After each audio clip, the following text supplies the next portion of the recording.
La situazione purtroppo è esplosa questa mattina, però diciamo che era da un po' di tempo che fermentava perché i lavoratori rivendicano delle mancate retribuzioni. Uno dei nostri capicantiere ha visto persone scavalcare e prendere possesso, diciamo, fare casino. Cronaca di una giornata di tensione in un cantiere edile di via Santa Eufemia, pieno centro di Padova, dove 3 operai sono saliti per protesta su una gru, rimanendoci per alcune ore. In mezzo l'intervento di polizia e vigili del fuoco.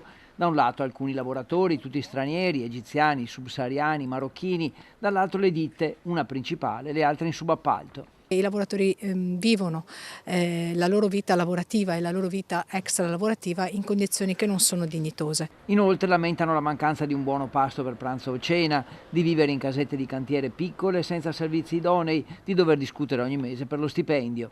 È da una settimana che sono stati sospesi dalle attività lavorative e non sappiamo per che motivo, e questa mattina, stanchi ed esasperati, hanno deciso di salire, come vedete, sulla gru, 3 di loro. La GVG ha autorizzato durante la protesta un bonifico a favore degli operai per convincerli a scendere e l'azienda si dice preoccupata per la tensione.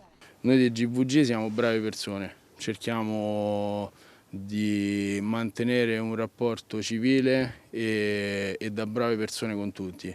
Quello che subiamo qua da una settimana e come ci siamo sentiti noi oggi, siamo stati messi all'angolo, con modalità che incutono timore nelle brave persone, nella brava gente.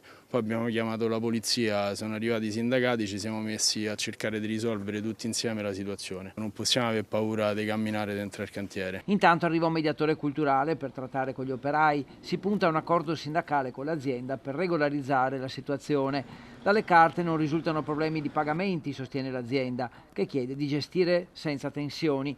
Quanto alle casette, sono fuori dalla zona del piano di sicurezza e scelte dagli operai per comodità. Le casette sono, secondo me, degli alloggi nuovi, che io sappia, a quanto mi risulta, comprati nuovi, quindi non container usati, non sono container ma sono unità abitative, che peraltro vengono usate come appoggio. Poi finalmente gli operai scendono e parte la trattativa per un accordo sindacale definitivo.